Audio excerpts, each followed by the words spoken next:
Salut tout le monde et bienvenue pour une nouvelle vidéo. Aujourd'hui, on va parler d'amnésie musculaire. Je vais vous expliquer en fait ce qui se passe, et notamment concernant les fessiers, mais ça peut s'appliquer à n'importe quel autre muscle. Vous allez voir, c'est assez intéressant. L'idée, ça va être de développer sa proprioception, sa sensibilité musculaire, sa connexion cerveau-muscle, comme certains aiment bien l'appeler, sa proprioception. Bref, ces circuits nerveux. Il y en a un que je vais vous expliquer en détail ce qui se passe, mais avant de commencer, parce que j'oublie souvent, si jamais vous me suivez régulièrement et que vous souhaitez bénéficier de mes erreurs, du moins ne pas les reproduire ou apprendre de mes erreurs, j'ai fait une formation gratuite qui est en lien dans la description, qui est une série de 5 longs emails, vraiment de longs emails. Donc, c'est pour les personnes les plus intéressées. Et c'est gratuit, donc c'est en lien dans la description. Et je vous invite fortement à la suite, si vous me suivez régulièrement, ça devrait fortement vous aider. Et j'espère vous éviter les erreurs que j'ai pu faire et qui m'ont coûté le plus de temps. Voilà. Donc, si ça vous intéresse, c'est en lien dans la description, donc c'est juste en dessous de la vidéo. Voilà. Alors, la question du jour, comme d'habitude, qui a été posée sur les forums Superphysique. Donc, forum Superphysique, on rappelle, c'est tout en haut, c'est ici, c'est superphysique.org, puis forum, vous voyez dans la barre d'adresse. Et donc, vous avez accès au forum Superphysique, en plus de nombreux articles, de milliers d'articles, sans doute, des photos de la team. Et donc, on a eu une bonne question sur mon topic qui s'appelle Rudy Koya, posez-lui vos questions. Donc, alors, Seb, on va le retrouver. Voilà, forcément, comme il y a plein de questions et que j'y réponds tous les jours. Voilà, une question de Seb qui nous dit: voilà maintenant 6 mois que je fais de la musculation du haut du corps en complément de mes sports d'endurance. J'ai opté pour les séries longues 2 fois par semaine et je voulais les compléter depuis 2 mois par le bas du corps en séries longues. Pour les squats, j'ai des problèmes de mobilité de la cheville et d'amnésie des fessiers. Le premier, j'ai pu passer outre en faisant du squat gobelet. J'arrive à le faire avec une position stable. Squat gobelet, c'est qu'on a l'haltère devant, si jamais vous ne connaissez pas. Alors que pour le squat arrière, donc le classique, j'ai besoin de cale sous les talons. Par contre, pour les fessiers, je tâtonne. J'ai essayé de compléter après mes séries de squats par des squats en isométrie. J'ai gagné en aisance dans la position basse, mais je n'ai aucune sensation d'avoir travaillé les fessiers. Je sens que les quadriceps et les muscles du dos ont travaillé, et rien, même pas un début de congestion au fessier. J'ai ensuite essayé de rajouter des squats sur une jambe au TRX, même effet. J'ai essayé le soulevé de terre, et j'ai eu très vite des douleurs au lombaire pendant l'exercice avec des charges ridicules. Donc j'ai arrêté. Le dernier truc que je suis en train d'essayer est de faire de l'isolation des fessiers au poids du corps, extension de hanche avec une jambe levée, position à 4 pattes et lever ma jambe arrière. Là, séance de 20 minutes en continu, c'est plutôt du pilate et j'ai l'impression d'avoir travaillé le fessier. Et lors de la première séance, j'avais de légères courbatures au milieu du muscle. Je me suis dit, enfin. Mais je me demande si c'est vraiment efficace et surtout comment l'intégrer. Ce sont des exercices faciles où on ne transpire pas. Je peux alors faire plusieurs fois par jour des séries courtes de 5 minutes au bureau, pause active pour briser les effets de la position assise, des séances quotidiennes de 20 minutes ou avant ma séance des jambes pour activer cette région. Aurais-tu un conseil à me donner de ton côté? Donc, c'est une super question. Euh, Vraiment hyper intéressante. Alors déjà, ce qu'il faut savoir, c'est que, je le dis souvent, mais c'est jamais que vous soyez un nouvel auditeur aujourd'hui, euh, en fonction de comment on est fait, de la longueur de ces segments, si on a plus ou moins des longs fémurs, comparé à ces tibias, en fonction de la longueur de ces muscles qui vont participer, donc sur le bas du corps, là on parle du quadriceps, de l'ischio-jambier, des adducteurs, des fessiers, et de ses antécédents sportifs. Si on a fait beaucoup de vélo auparavant, par exemple, beaucoup de course à pied, ou qu'à l'inverse, on a fait surtout des sports avec le haut du corps comme de l'escalade, et ben en fait, on va avoir chacun une facilité à développer certains muscles. C'est ce qu'on appelle la morphoanatomie. Donc, si ça vous intéresse, il suffit de taper morphoanatomie Rudy Koya, c'est où? Alors, c'est là, voilà, bah, tout simple. Analyse morpho-anatomique, musculation. Donc, si ça veut bien marcher, ça va se mettre. Donc, voilà, vous voyez. Il y a un super article qui va vous expliquer comment ça fonctionne pour s'analyser tout ça. Donc, Rudy Koya, analyse morpho-anatomique. Bref, je reviens sur mon truc. Euh, donc, déjà, il y a ça qu'il faut avoir en tête. Donc, Seb, là, aujourd'hui, quand il fait des exercices de flexion de genoux, de squat, donc, eh ben, il sent surtout ses quadriceps. Donc, c'est plutôt un bon point parce qu'il y a plein de personnes, j'en ai encore vu la semaine dernière en coaching premium à Annecy, à ma salle au Super Physique Gym.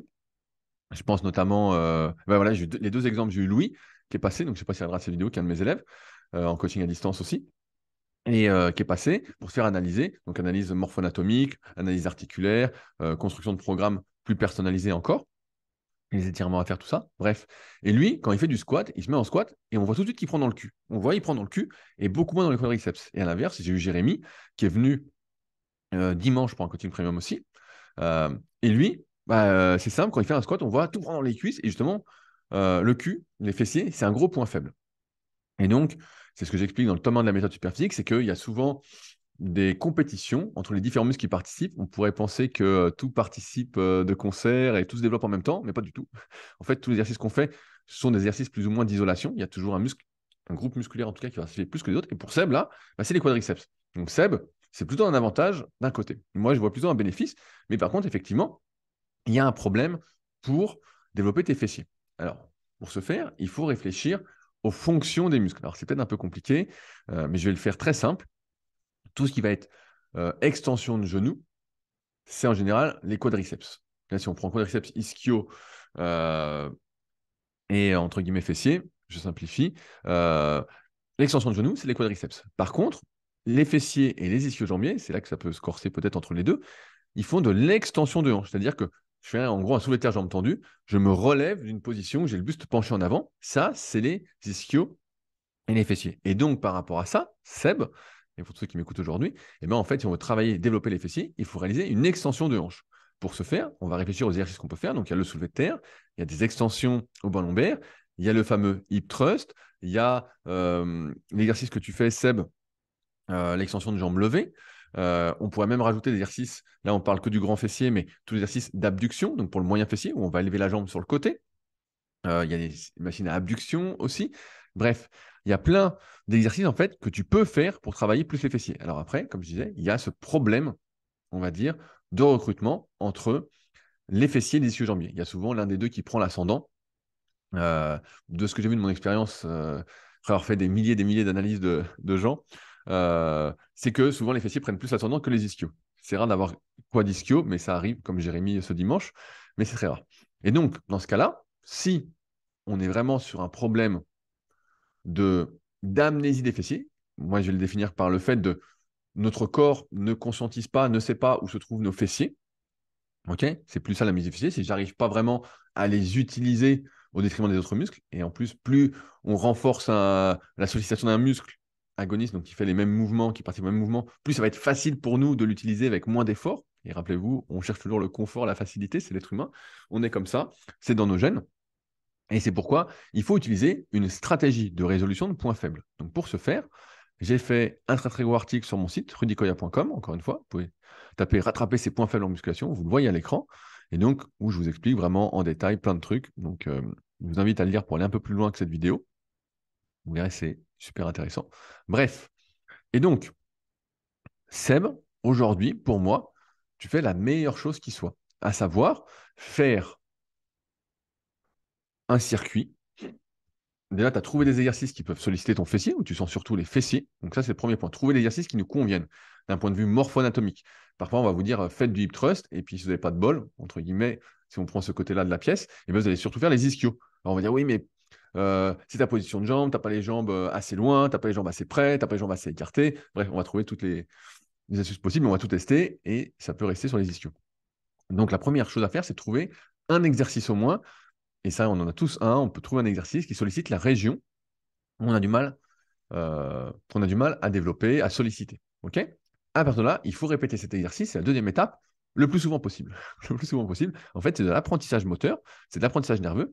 En faisant cet exercice régulièrement, le plus souvent possible, l'idée, c'est pas de forcer, c'est pas de forcer à fond, c'est juste d'envoyer, entre guillemets, à notre cerveau. Donc, notre cerveau, on lui dit, tiens, je vais faire ce mouvement-là. Ce mouvement-là, nous fait par exemple travailler les fessiers, ce qui envoie également des informations du système nerveux périphérique au système nerveux central pour le dire, voilà, les fessiers sont là. Donc il y a une sorte de circuit qui se fait, voilà, ça fait un circuit, et il faut renforcer le plus possible ce circuit. Plus on va utiliser ces fessiers, plus on va être capable de les utiliser. C'est pas plus compliqué que ça. Donc, un, Seb, tu as le bon exercice, donc ça c'est super. Deux, là, tu étais parti sur l'idée de faire ça plusieurs fois par jour. Ben, moi, c'est ce que je ferais.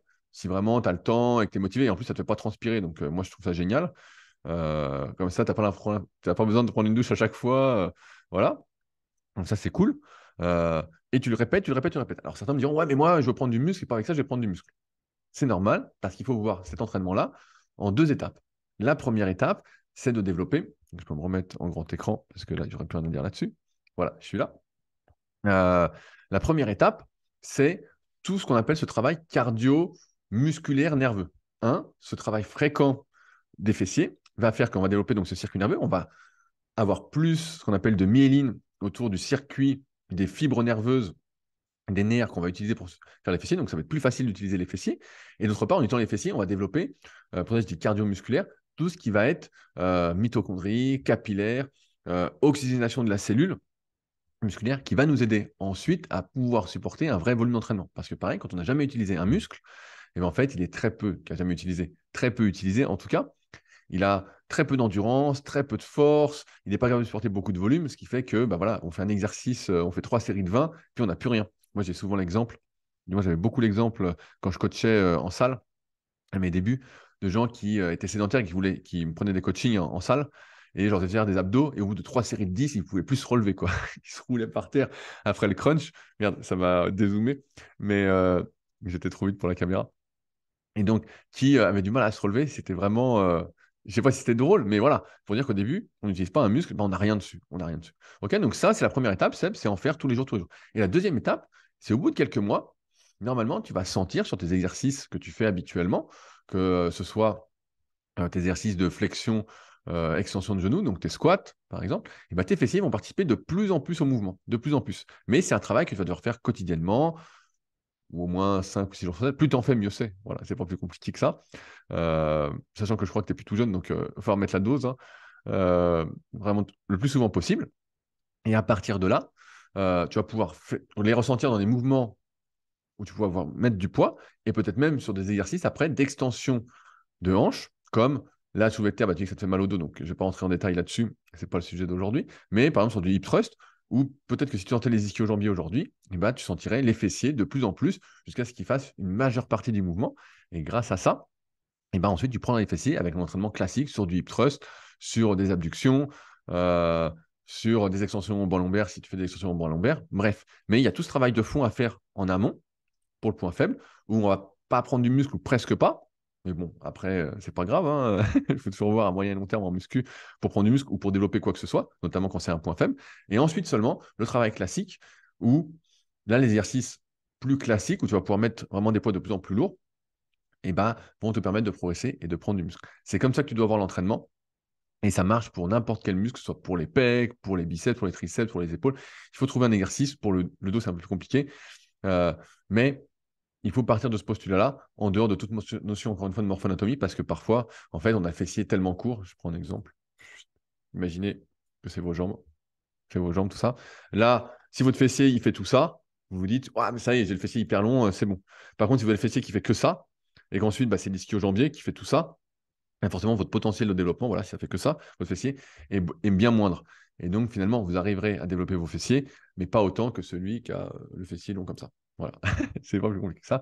Et c'est pour ça que ça peut marcher pour tous les muscles, cette stratégie, mais marcher, c'est tout relatif parce que vous n'allez pas vous développer autant que votre voisin. Et c'est pour ça que se comparer à autrui, c'est toujours un exercice périlleux. Il vaut mieux se comparer à soi, mais prendre conscience de comment sont les autres pour pouvoir expliquer comment on est, comment on n'est pas, voilà, et comment on va réagir. Et ça, c'est tout le travail de la morphoanatomie. Donc, je vous invite à lire l'article que je vous ai partagé. Et si vous voulez aller plus loin, bah, dans l'article, il y a tout ce qu'il faut, notamment, comme je propose des analyses morphoanatomiques en plus ou des coachings premium aussi. Donc, dans ma salle, le Super Physique Gym, dans laquelle d'ailleurs vous êtes les bienvenus, vous êtes de passage. Dans ce cas-là, il faudra plutôt me contacter parce que c'est comme le Fight Club. C'est pas ouvert à tout le monde et c'est bien caché. Et donc, voilà. Seb, j'espère que j'ai répondu à ta question et que ça vous aura donné également des pistes pour aller un peu plus loin. Sur ce, bah, n'hésitez pas, si je n'ai pas été assez précis, à partager directement dans les commentaires. Par exemple, des expériences sur d'autres muscles ou même sur les fessiers, bah, n'hésitez pas aussi. Le pouce bleu, on s'abonne et on se retrouve bientôt pour une nouvelle vidéo. Salut à tous.